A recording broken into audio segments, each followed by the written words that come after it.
Thank you for joining us. It's wonderful to see so many people here. We have people from all over India, a few people based here in the US, and then we even have some families joining us from Dubai.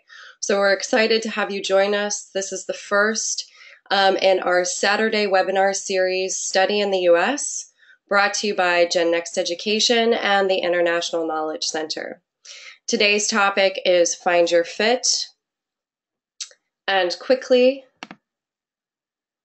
I want to tell you a little bit about Genex and the International Knowledge Center.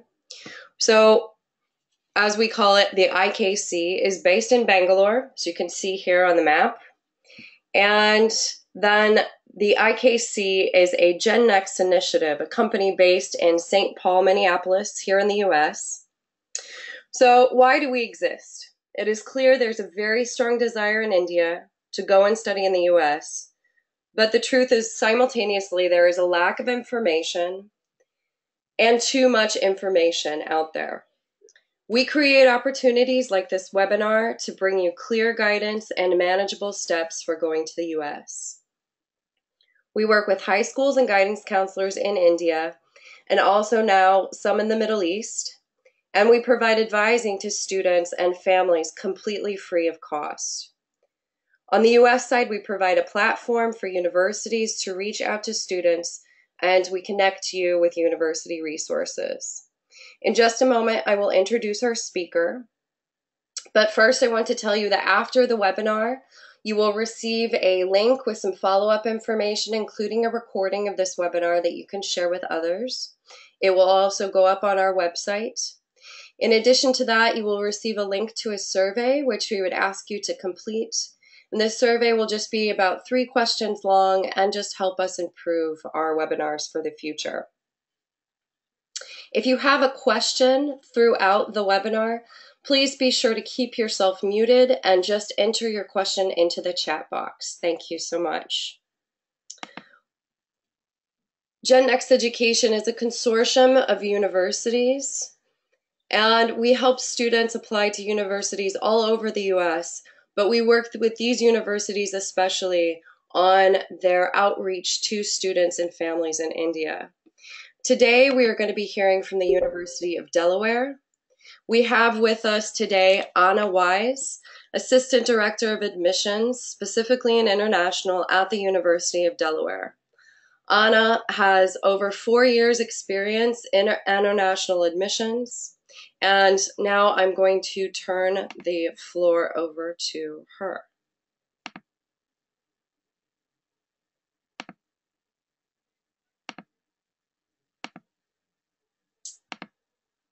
Thank you, Evelyn. So give us just 1 second while we put the screen share up.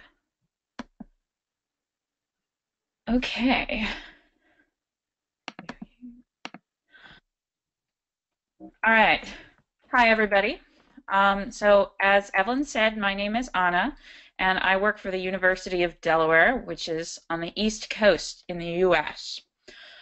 So while I'm giving this webinar, I'm going to be moving through my slides pretty consistently. Now, if you have questions, please enter them into the text box on the side, and we will answer questions after the presentation is finished. We'll leave time for questions. Okay, thank you. All right.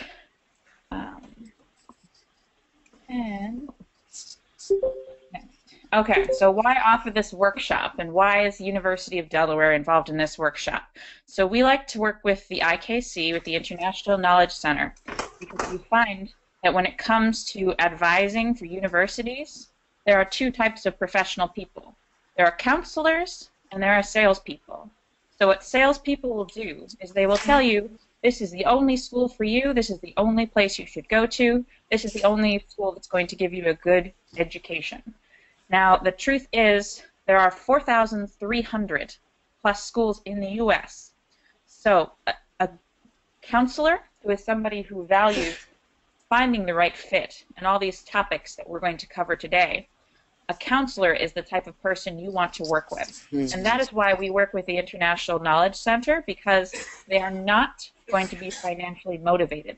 Their motivation is to help you as a student connect with the proper university that's going to give you the best experience when you come to the U.S. When you're talking with admissions representatives, you will notice counselors versus salespeople, and I consider myself a counselor, and that is why we work with the IKC, because they are counselors as well. Finding your fit. So what does that mean? When we talk about finding a university in the U.S., oftentimes the word fit has become just a buzzword, so a word that we just say and move past and do not necessarily explain. What it means is, if there are 4,300 schools in the U.S., how do you find the proper school for you? So the good news is that there's going to be more than one school that's going to be a perfect type environment fit for you. But it's really about working with students individually and seeing what type of environment they're going to be thriving in. So if you find the right fit, you're going to be able to be a big fish. So what I mean by big fish is sometimes it's tempting to say, I only want to go to the very, very best schools and the top ranked schools. But if you go to that environment, you may find yourself surrounded by a lot of other students who are just as competitive as you and just as academically competitive as you. And it can be difficult to stand out. Whereas in the US, we have a saying, which is a big fish in a small pond.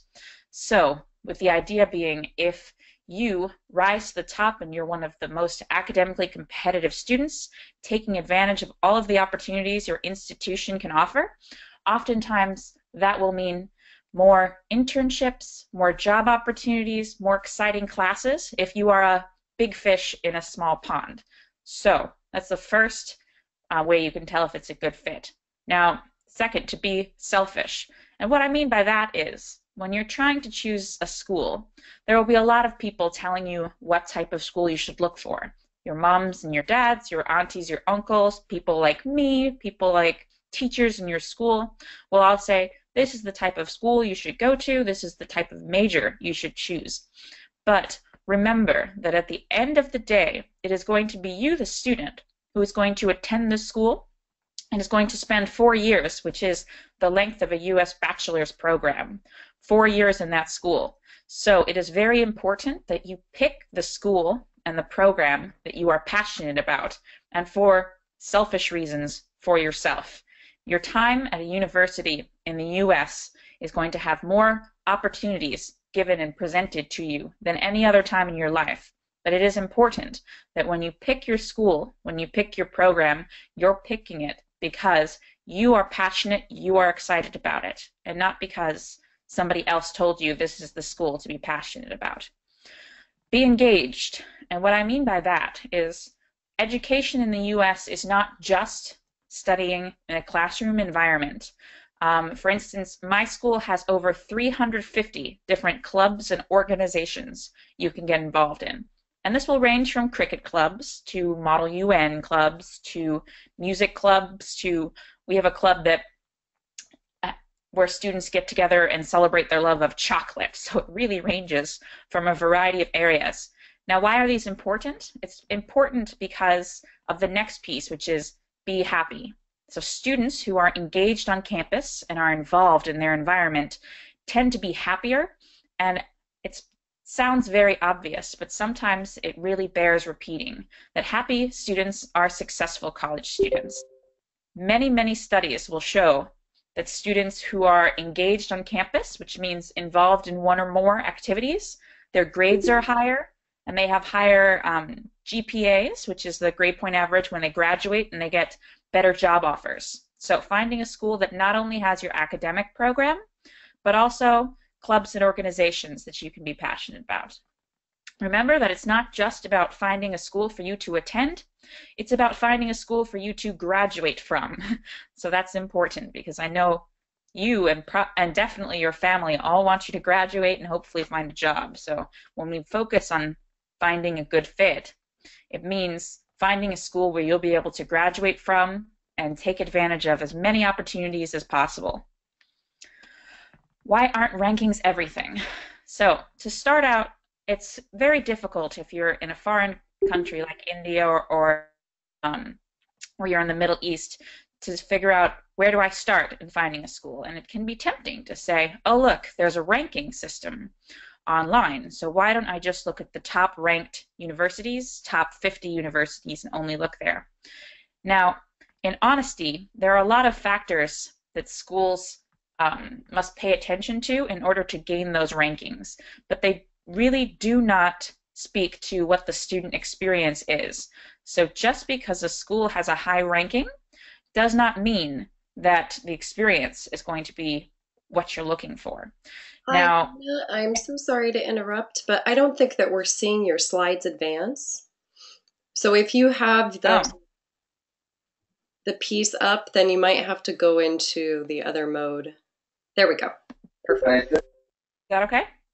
Thank you. Sorry, everybody. Technical difficulties. I won't be in presentation mode. We'll just do this. Okay. So just because a school is of high rank or is name brand doesn't mean it's going to be the best experience for you. Some rankings are based off factors that do not apply to student experience. For instance, you've all heard of the, or some of you have heard of the SAT or the SAT exam.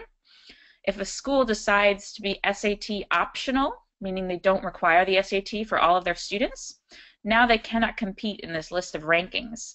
So that will really say nothing about the academic strength. Really, all it says is in their admissions process, they're not accepting SAT scores. So there are some very excellent schools with really great reputations in the US that aren't going to make that top rankings list. However, if you decide you really need rankings in order to pick a school, because there are so many choices, how do you start? You can think about it this way. There are 4,300 plus colleges or universities in the US, which means any school that's ranked in the top 215 is ranked amongst the top 5% of schools in the US. So that really opens up your options to 215 different schools that are all 5% in the US ranking system. So something to think about. Now, other questions that you can look for online to kind of speak to what is the student experience like? How do I know if it's not based on rankings? You can ask, what is your retention rate? And you can find that information on pretty much every school on their website. If you look for a retention rate, what that means, it means students who come back after 1 year.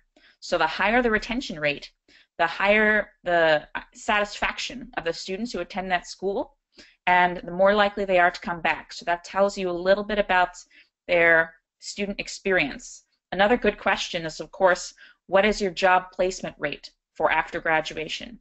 U.S. universities advertise their job placement rate, which will tell you at 6 months after graduation what percentage of students are employed, which is another good way to see what is the value of this degree. Okay, so next one. So how do you find the right fit? How do you start from 4,300 schools and narrow it down? And the first thing is, of course, size. In the U.S., universities will vary largely on their size. You'll have some schools that are as small as 200 students, and you'll have schools that are as large as 45,000 students. So, of course, you can tell if you have a big school or a small school. There will be advantages and disadvantages to each. I will talk a little bit about some of the advantages and disadvantages for big and small schools, but that's the first thing to keep in mind. School, small school, medium. Type of school. So depending on what type of academic program you are interested in, you may be interested in going into a large research school, which focuses on research and development, particularly in the science fields. You may focus, if you're interested in arts, in a conservatory program, where you'll get a lot more in depth into an art major, or a liberal arts program, which develops strong critical thinking skills. There's a variety of different types of schools, and luckily the International Knowledge Center is very helpful in that regard. So you can explain to them what types of interests you have, and they can help you find, are you best suited for a research conservatory or a liberal arts school? Location. So the same way in India, you'll have very large cities such as Bangalore, and then you'll have smaller towns, and the living environment is going to vary quite a bit as well. If you go all the way up to Dehradun, you come down to Bangalore, different climates, different experience. So the US is no exception. So you want to think, do you want to study in a big city? Do you want to study in the suburbs? Do you want to study rural? East Coast, West Coast. Now, if you like snow a lot, then maybe you want to think about going to Maine or New Hampshire, one of those US northern states. If you do not like snow, maybe Texas is a better fit for you, or you can be assured that you can go to classes and never have to worry about snow. It really depends on what your preference is. Academic programs, of course, you want to make sure. Does the school have a major that you want to study? Is there something you want to study there? Extracurriculars, what can you do outside of the classroom? We talked about that a little bit earlier in finding clubs and organizations you can get involved in. International population, is it big or is it small? You may find some U.S. schools that have as few as 50 international students versus other schools that may have 8,000. So if you are one of 3 Indian students on campus, it's going to be a very different experience than if you are one of 100 Indian students. So you just have to think, do you want to be one of the only international students, or do you want to be in a place with a lot of international students? And again, it's just going to be up to your preference. Family nearby. Of course, if you're coming all the way to the US, it can be very helpful to have family members nearby. And your parents may feel better if you have family members close by. But that is, again, a preference for you to decide, do you want to be close? Do you want to be far to your family members? Now, when I go back to the idea of extracurriculars, just to give you an idea of why those types of programs do really matter, in the US, an average student spends only 15 to 20 hours per week in a classroom, and that's considered full-time studies. So when you're studying in the US in a classroom, you're in the classroom only 15 to 20 hours per week, which is why environment, all these types of fit, clubs, organizations, populations, why those things matter, because most of your time you are not going to be in class. So you want to make sure that your environment is engaging and can help you succeed. Okay, why go to a large research school? So like I said, I'm going to talk about some of the pros and cons of big schools versus small schools in the US. So a large research school is usually going to be a school with about 100 type majors, more than 10,000 students, and a larger environment. So what are some of the benefits of a large research school? First of all, as I said, lots of majors to choose from. The majors that you can choose from will also be more specialized. So if you come to me, for instance, and talk to me about studying at University of Delaware, and you say you're interested in studying biology, I have 6 different types of biology programs on my campus. So you can get very specialized biology degrees. And of course, we will help you find which area is the best, which of these 6 biology programs would be best suited to suit your interests. That's part of our job. But you're going to have a lot of much more specialized majors to choose from when you have a school that has over 150 different majors. Lots of resources, state-of-the-art facilities. So larger schools tend to get funding from the government, funding from companies, funding from NASA, the National Science Foundation, from a variety of different areas, which they use to oftentimes have state-of-the-art, very nice buildings, facilities, resources for studying. So their campuses will be larger and oftentimes more modern because they have more funding available. Big, diverse population. So if you go to a school like University of Delaware, there's 22,000 students from 116 different countries. So very big, diverse population, which can definitely add to your experience.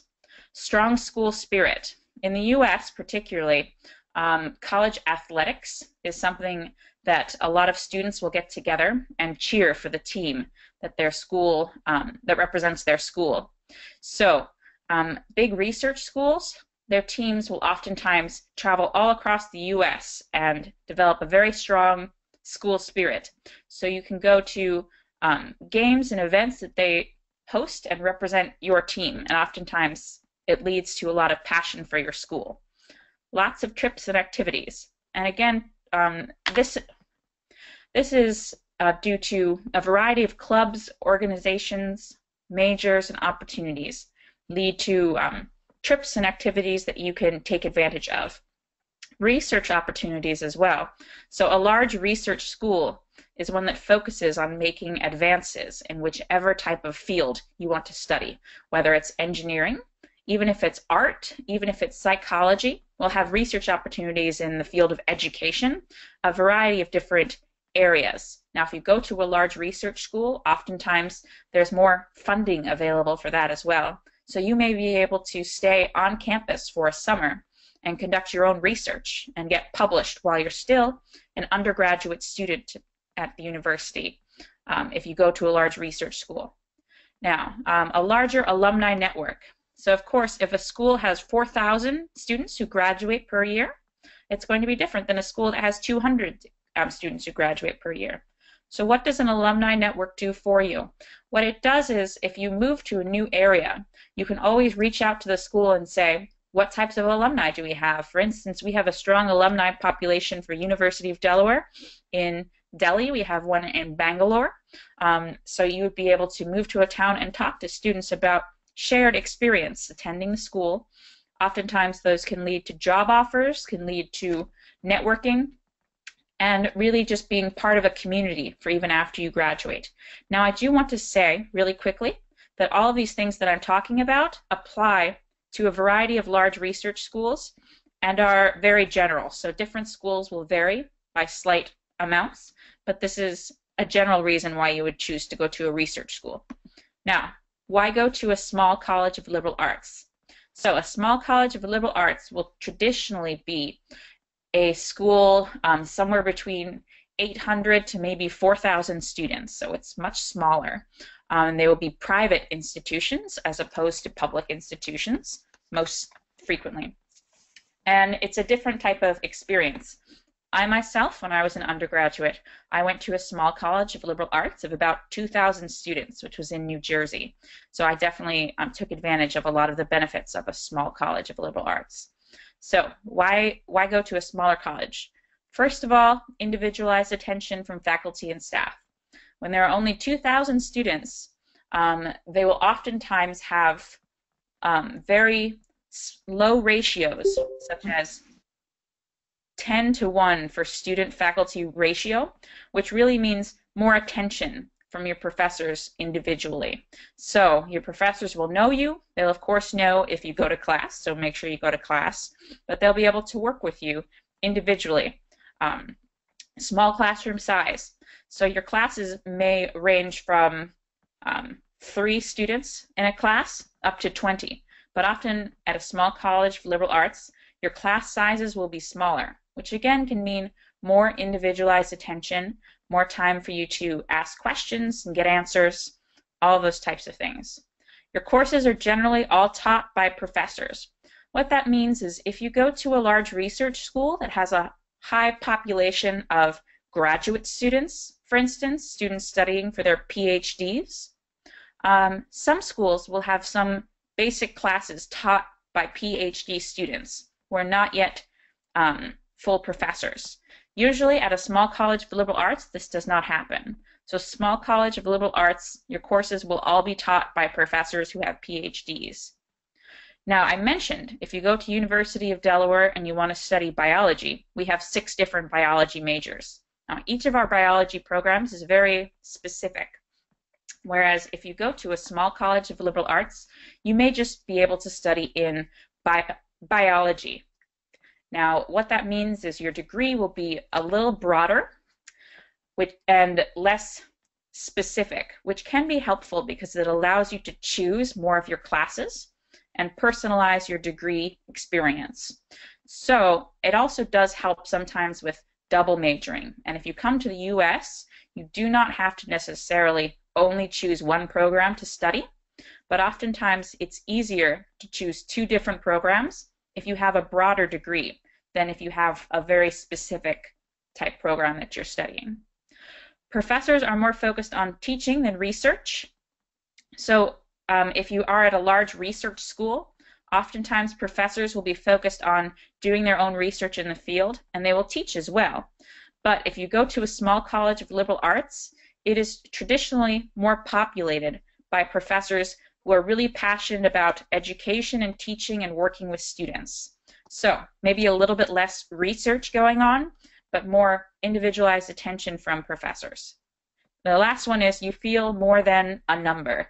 So what that means is this is the type of school where you will likely be one of only a few students from India, or from the Middle East. So you would have to think, is this an experience I want? So if you are one of 5 students on campus from India, in a very large way, you will be representing Indian students on campus. So it can be great because you have notoriety, people know who you are, they want to find out about India, they want to find out about your culture. At the same time, it can sometimes be a lot of attention to be on you at one time. So it really depends on what type of personality do you want. Do you really want to go someplace where you're absolutely an individual and not a number? And if so, maybe a small college of liberal arts would be good for you. Resources to use at a university. So this is kind of moving forward a little bit, but once you have chosen a university and you've been admitted and you've decided to go, every university in the US is going to have resources for your success. So when we talk to you about coming to study in our universities, we are not interested in you just coming to study. We want to see you succeed, which means that over the course of 4 years in your education, there's going to be something that is going to happen that will cause you stress, whether it's a health condition, whether it's a family condition, whether it's a social, whether you're stressed or whatever it is. Whatever types of issues you encounter, we want to help you get through those. We want to see you be successful and we want to see you graduate. I always like to say I'm not interested in just having University of Delaware students. I'm interested in University of Delaware future alumni. So I'm invested and our school is invested in seeing you do well. So if you're ever struggling academically or you're not sure you think you want to change your majors, you can work with our academic advisors. Their job is to understand all of the classes that are available on campus, all of the different majors, and help you choose what is best for you. Now, if you come in to the university and you decide to change your major, that is really one of the great benefits of a U.S. school. I know particularly in India, you'll take an exam in 10th grade and that will decide, do you go commerce track, do you go science track, do you go arts? In the U.S., it is not the case. We have all of these different programs, and most students who come to study will change their major while they're with us. So the actual numbers for students in the U.S. changing their majors, it's about 70%. So most students will change at least one time. And these 70% of students who change their majors, the average time for them to change is 3 times. So most students will change their majors not once, not twice, but 3 times, which means if you come and you find some program that you're so excited and passionate about and you want to change your major, don't worry and think you're the only one doing that. Almost everybody is going to do that over the course of their education. And parents, if your student comes back and says, oh, I'm going to change, I want to be studying psychology now, don't think it means they're not going to graduate. Over the first 2 years of U.S. education, it is designed to be flexible to allow you that opportunity to change majors and still graduate on time. So academic advisors will help you. And every school will have an academic advisor specifically assigned to you. International scholar advisors. So this is for issues like visas. Oftentimes you'll be worried, how do I get a visa? How do I make sure I'm in status? Every school is going to have a whole staff of people whose job it is to make sure that you know everything you need to know to stay in status.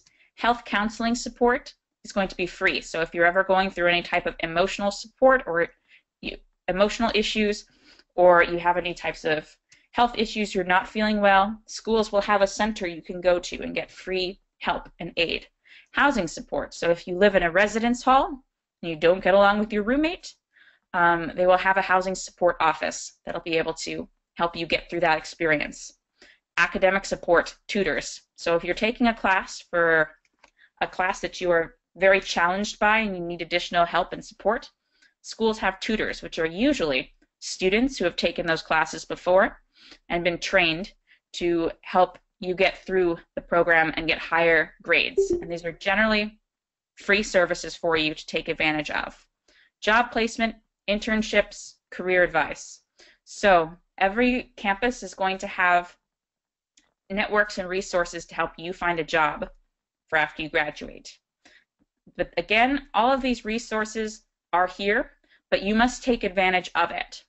If the thing about a U.S. university, opportunities will be presented to you, but you must reach out and take these opportunities. Nobody will force you to do so. Who to listen to? So when you try and find which fit is right for you, which school is right for you, as I said, lots of people will have opinions. I know sometimes it can be tempting to work with an agent. Now my issue with agents, and I read the applications for about 4,000 international students every year, some of which the applications are presented by agents and some of which are not. Agents have an additional motivation than just your academic success.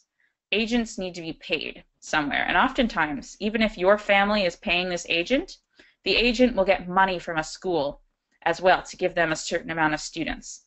So they may try and send you to a school that's not a right fit for you because they want to get additional money. So if you took my advice, an agent is not the person you would listen to help you choose your school. Parents. Of course, your parents do want what's best for you. The issue is just they may not have the knowledge about all of the 4,300 schools. It's such an overwhelming number. So they may not be sure how to pick the right school. So parents, of course, you want to talk to them, get their advice the whole way through, and they need to be in this process with you. But you need an additional resource as well. Friends.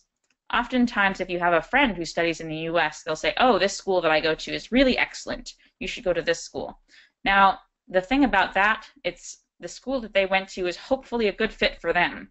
But you are also you are a very different person than your friends. So, while it's important to listen to their opinions really become much more useful if you've decided this is a school that you're already interested in. Because they may be studying a different major, they may be in a different environment, and they may have different requirements for success than you. Now, so who to listen to? This is why I think the guidance office at IKC is so important, because they have experience. They have training in the U.S. Some of them have worked and represented schools before, but they have all worked with many different schools and will work with you if you give them the opportunity. So they also are not financially paid by any different schools to give them a certain amount of students. So they do not have that motivation that comes from something other than finding the right school fit for you, and they will work with you entirely for free, service that they provide. So that is why we work with the IKC, because we respect their morals and what they stand for. And that is why we think it's important that you listen to them and work with them when you can. Okay, now this is the last slide that I want to talk about, which is how important is your major really? When you're picking a school, when you're picking a program, we talk about all of these other things, locations, size, opportunities, because we know that if you come to the U.S. and you study, you are going to get a globalized education, a well-rounded education that is going to help you develop critical thinking skills, problem-solving skills. Almost every school in the U.S. is going to offer you a lot of different opportunities in terms of they'll have internships, research, different opportunities, a variety of things there for you. So what's important is that you find an environment that you thrive in, because quite frequently when you apply for a job after you graduate, they want to know, where did you go to school? You went to school in the U.S. What was your grade point average? Bachelor's programs are designed to give you, in the U.S., are designed to give you knowledge in a variety of topics to help prepare you for a work environment. Now, when you get post-bachelor's levels, so to master's and doctoral levels, the majors become a lot more specific, a lot more geared towards a specific career track. But really, what we are interested in the US is educating you to be a problem solver.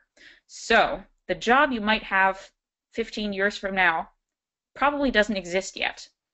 15 years ago, if I told you I want to be a social media marketer, you would have looked at me and said, oh, what is that? That's not a thing. But nowadays, social media marketing is a huge field, and I would probably be making a lot of money if I was doing that.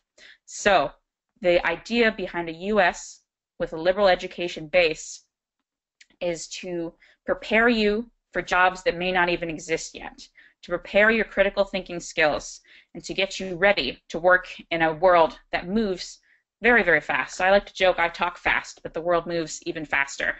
So the U.S. education system is designed to teach you how to learn how to learn. And if you can always learn and you're passionate about knowledge and improvement, then that is going to be an education that will last for your whole life and will serve you in any different career opportunity. And if you remember that 70% of students change their majors while studying at the U.S., that is why that and the fact that all different bachelor's programs are going to prepare you for to become a problem solver. That is why we talk about all of these other elements that may not seem important but really are, because you need to make sure that the environment you're in is going to be the perfect fit for you so that you can be successful academically. So now we're going to open it up for questions, and here is my contact information, and yes, that is my WhatsApp number. So if you would like, I invite you to, of course, ask the text box. We'll try and answer some of those, but you can always follow up with me, and I will answer any types of questions that I can. Okay, all right, so now if we go to Chaitanya, how about a co-op program? Is it really important? So what a co-op program is, it's oftentimes an opportunity for you to get a job off campus as part of your education. Now sometimes those opportunities will vary from school to school, so different schools will have programs, they'll call it a co-op or not. And really that's going to be a personal preference. For instance, in Philadelphia, which is a city that's close to where my school is located, there's a school called Temple University that is well known for their co-op programs. And really what it is it's a different schedule for academic studies, which allows you to take a break and do a class, an internship for about 2 months. So is it important? It is important to do some type of internship program throughout your education, but the co-op format itself is really a preference. But it is a very good idea to talk about doing some type of internship job experience while you're there.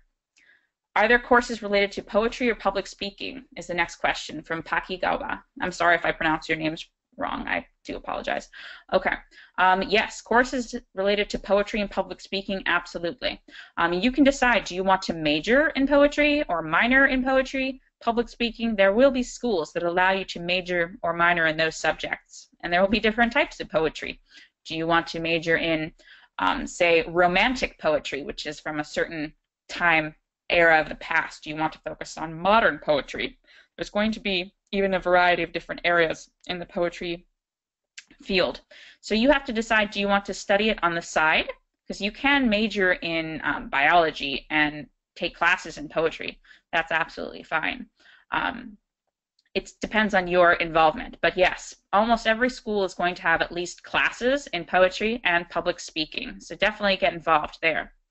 Does the University of Delaware have a co-op program is a question. We don't call it a co-op program. What we do is we break up our academic schedule a little differently than most schools. So most schools will have 2 semesters of study. So you'll study starting the beginning of September to the middle of December, and that's your first session. And then your second session will start in the second week of January and go until end of April. Now at University of Delaware, we bring our second session back a little bit later. So we come back the first week of February and we go into the first week of May.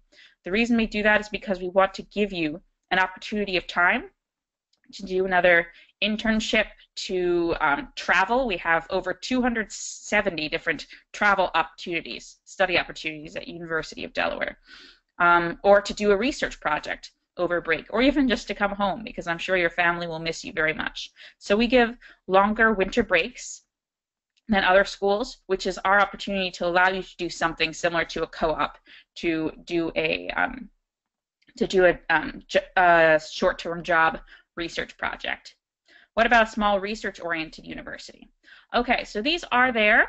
The two types that I focused on were some very common general types of universities. So small research universities are there. They're generally going to be not called small research universities, but you can reach out. Some small colleges of liberal arts will actually have very strong research programs, and if you're looking for that type of environment, I would say you definitely want to work with the International Knowledge Center, because they're going to have some ideas for schools that will be able to give you research opportunities on the undergraduate level. For instance, the school I went to, which was Drew University in New Jersey, it was a school of about 2,000 students, and they had a very strong neuroscience research department. So students would, a lot of students would stay over the summer on campus and do research on the disease Alzheimer's. Was one of the focuses that our faculty members did. So those are really going to depend school by school and which major by which major, but definitely those are out there and they are possible. Thank you. Okay, what is the process to apply to a U.S. university?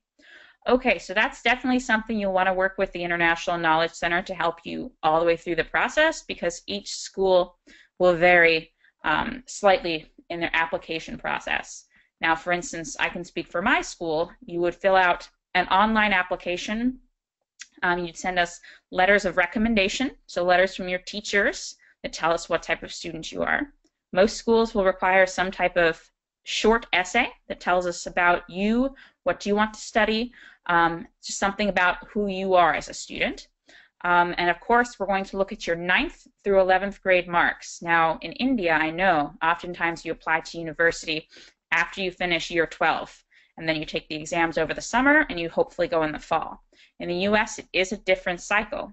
So you're going to apply actually between the months of October and January is when most applications are due in the U.S. October and January of your 12th grade year. So we are not going to be making our admissions decisions based on your year 12 exams. We're going to look at your 9th, 10th, 11th grade marks, and that's one of the primary decisions. Some schools will need SAT or ACT tests, which are tests of academic knowledge, and some schools will require a test for English. But usually, always, all of that information is going to be very clearly written out on each school's website, and you can work with the International Knowledge Center and they can help you with that application. But that's basically how you apply to U.S. University. Scholarships and financial aid. It's a good question. Okay, so scholarships and financial aid. And again, this will vary from school to school, but let's talk about the differences between those two terms. Scholarships, usually what that means is if you're academically competitive, you're a very smart student, you've got high grades, you have high SAT scores, or if you have some type of, you were a championship swimmer, or you have some type of very high achievement in soccer, some schools will give you a scholarship. So scholarship is really merit-based, and it's something you earn by being excellent at something.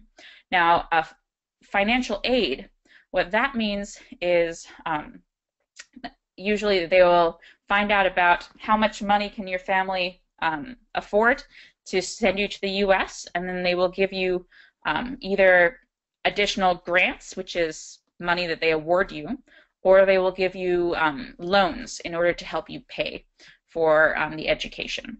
Now, for international students, unfortunately, financial aid is not that common because in the U.S., financial aid comes from the government and goes to U.S. students. And and students with green cards. There are some schools that will offer financial aid for international students, so you just need to ask and you need to find out.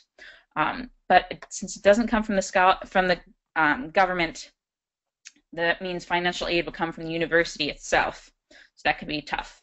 Okay, so looks like I asked a question at the beginning. I missed a question at the beginning. Okay, so let's say I have decided to join school A. What criteria would I need to fulfill in order to join the school? Would school A only look at grades marks that I obtained in my previous schooling years, or they also look at co-curricular activities? Okay, so extracurricular activities, if you're involved in Model UN, you're involved in, you work at a orphanage or an old folks home, or you have some type of passion for dance, you have passion for painting, those are all things you'll want to include in your application. And your application will usually have places to ask what types of interests do you have outside of the classroom. And those can all help a school find out who you are as a student and would this school be a good fit for you. So now how important it will be for admissions decisions is really going to vary on which academic program do you want to study. How high were your grade 9, 10, 11 marks? What are your test scores if they need those? What is the school's requirements? Now, it is sometimes students will say, well, I play soccer, so I should get a scholarship for that. The thing to remember is scholarships for athletics or art or things like that are really based on if you are playing and performing at a championship level. So I played baseball when I was in middle school, but I was not very good. And I wouldn't say that just because I played baseball, somebody should have given me a scholarship. Because the idea is, if a school gives a scholarship to play baseball or soccer, they're expecting you to represent that school, and they want to be competitive. And that's why they give those scholarships. So, talking about experiences that you have, Model UN, art, what that does is it tells a school that you are more likely to get involved on campus, which again we talked about, the more involved you are on campus, you tend to have higher GPAs, grade point average, you tend to do better academically. It also tells the school, are you the type of student they're looking to admit? Usually it's not going to come with an additional scholarship unless you've done something on a national level. Okay, so we had missed that question. It looks to me like we've caught up on all questions unless somebody else has. Okay, we do have another one. What does it mean by early decision? How is this different from regular decision? Okay, so what this student is asking is the term early decision. What is that? What that means is when you're applying to a university, sometimes the university will say, our application type is rolling admission, or it is early action, or it is early decision. What that is it tells you what the application process is going to be. So for instance, my school is rolling admission, which means if I have a student who completes the application and submits it in October, I will read their application in October and they will get an admissions decision sooner than a student who applies and submits the application in December or January. And that's rolling admission, so it means we're making admission throughout a certain specific cycle or time frame. So we are rolling admission from August until January. You could apply anytime, and you will find out your admissions decision earlier if you apply earlier. Now, early action and early decision. Early decision, what that means is a school may have two deadlines. They'll have their regular decision, and they'll have early decision. Regular decision deadline may be January 15. Early decision may be October 15.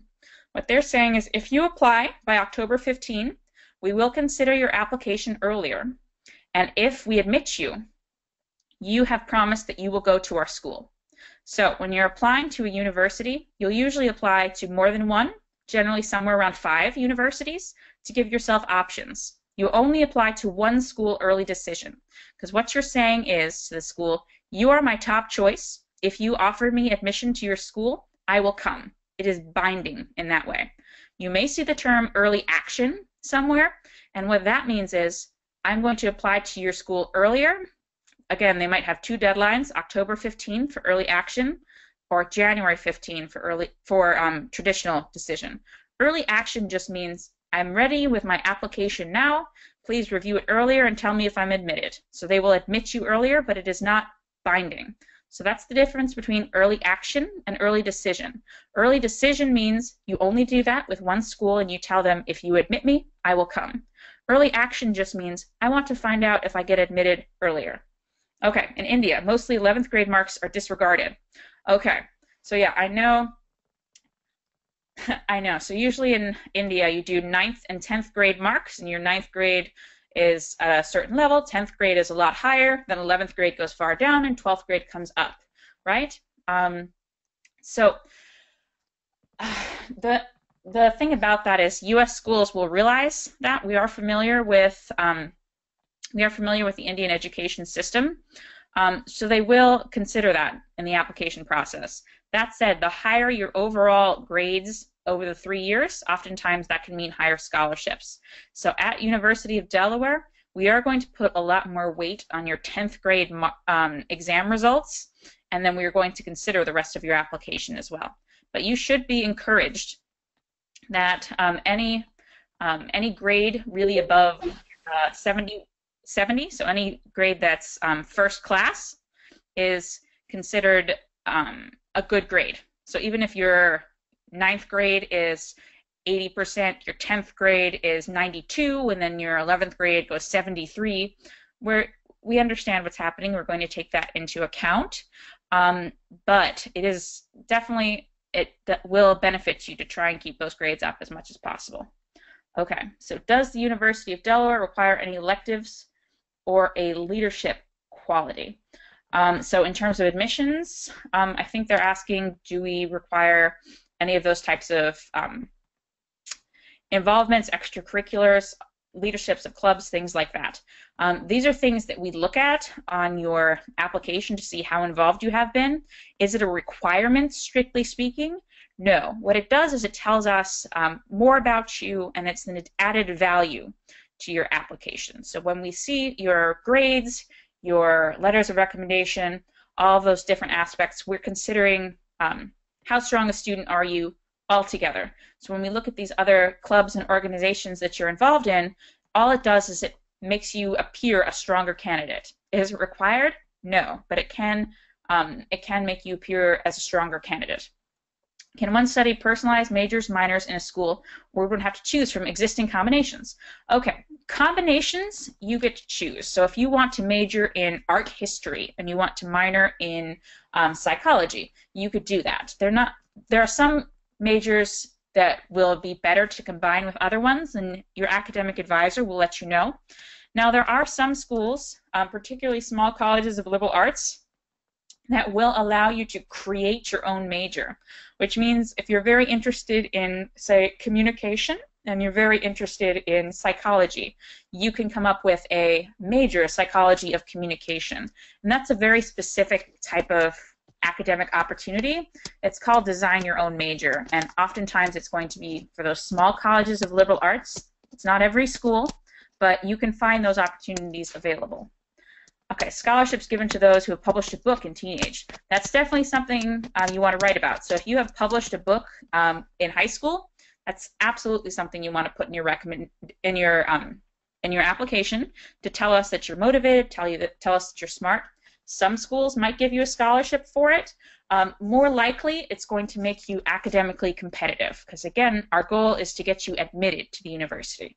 So something like publishing a book is going to increase your likelihood to get admitted to the university. Sometimes it may involve a scholarship, but I would think it's really going to help you get into the school. What is the best way to make your short list of universities? Is a question from Evelyn. Okay, best way to make a short list of universities. First of all is to do some research. So you want to sit down with, you want to see, do you know anybody who has similar, is studying a similar subject as you are, and they're doing well at a school? Ask them about that school, find out about that school. You can sit down, of course, with the International Knowledge Center. I know they have centers in a variety of different cities, or they can set up a Skype interview for you. And then you can say, okay, I want to study this. This is the type of environment I want. And they can help you come up with a list of some schools. You can also Google. There are going to be a variety of different websites online where you can put in, this is the major that I'm interested in, this is the size I'm interested in, and some search engines that will help you find a list of schools to consider. So I would say it's not going to be from one source. You really want to ask a lot of different people. But I do think the International Knowledge Center is a really great resource for you, and I would definitely take advantage of them if I could, particularly in coming up with a list of schools to apply for. Are 11th grade marks also considered to get into U.S. university? Yes, I did talk about that just a little bit ago. We are going to look at your 11th grade marks. We do understand the Indian education system is such that you'll have 9th grade and 10th grade will go kind of upwards, 11th grade will go down, and then 12th grade goes up again. We understand, but we are going to see your 11th grade marks. So that said, don't slack off, but also don't freak out about it. It should be okay. A worst case scenario, if a school wants to accept you, but they are not sure they can based on just the 11th grade marks, they can sometimes ask you to send midterm grades for year 12. So they'll say, we're going to wait on our admissions decision and ask you for grades in, say, the December type time frame. If that ever happens, the school wants to admit you. They are advocating for you. They just want to be able to see your year 12 results. But it should be okay. We are going to look at your 11th grade marks, but we do know that they will go down just based on the Indian education system. How about visa? Does the U.S. require a statement from? Okay, visas are, I think that's probably a good topic for another webinar series maybe. That's something you can stress out about. The important thing to realize is you come to study in the U.S., generally you're studying on a student visa or an exchange visa, which is an F1 or a J1 visa. Reputable schools in the U.S. are going to have full staffs whose job it is to make sure you know exactly everything you need to know about your visa type to help you get your visa, help you maintain your visa status, and help you stay legally in the U.S. So it's easy to stress and freak out about the visa process, but my school, for instance, we have about 15 people whose job it is just to monitor our students' visa systems and make sure they know all of the rules and are letting you know all the information you need in order to stay legally in the U.S. So it's a good thing to think about, but don't worry too much about it because if you pick a good reputable school, they will have staff members who can help you. Would applying to only one school affect visa? No. So a visa really comes after you're admitted to a school. So the process is this. You apply to schools, say you apply to 5 schools. 3 schools admit you. Once you're admitted to the school, you decide, okay, I want to go to this school over here. So I want to go to school B. You'll contact school B, and they will send you what's called an I-20 form. You'll take your I-20 form, your admissions decision, and a financial form to a visa embassy, and you will sit for an interview. The interviewer will then grant you a visa, and you will come to the U.S. and study at that same school. So applying to one school would not affect visa because every time you go into a visa office, you are only going with a document from one school. You cannot go and sit for your visa and then without having decided which school you want to go to because you need this I-20 form specifically from the school. So you can apply to as many or as few schools as you want, but eventually you will have to decide, this is the school I want to go to, and then you will sit for the visa interview for that one school.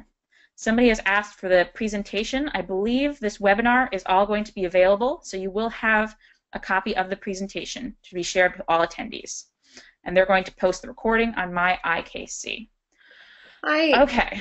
Anna, thank you so much. And I see there are still some questions out there. A lot of them have to do with admissions. At this time, Anna, I'm going to take the presentation back over. Okay. And just show our contact information as well as Anna's contact information. So if you have more questions specifically for her about the University of Delaware or any of the comments that she made throughout the presentation, you are certainly welcome to get in touch with her. Our staff in Bangalore, we also have advisors in Chennai and Mumbai, are also available to help you get started through that process. And thank you, Anna. I want to thank you so much for presenting with us this morning. It's very early for you in the U.S., so thank you so much.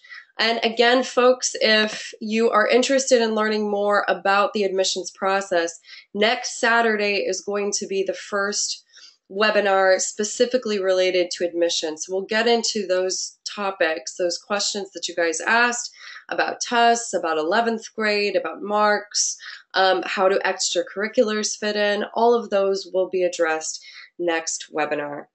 And with that, again, Anna, thank you so much for your time, and thank you everyone for joining us. You will be receiving an email if you were registered for this webinar. You will be receiving an email with links to both the recording and also to a survey to help us improve our process. If you have questions, you can email us at ikc.com in case you did not actually register but just got the link from a friend. And have a good night. Thank you, everyone.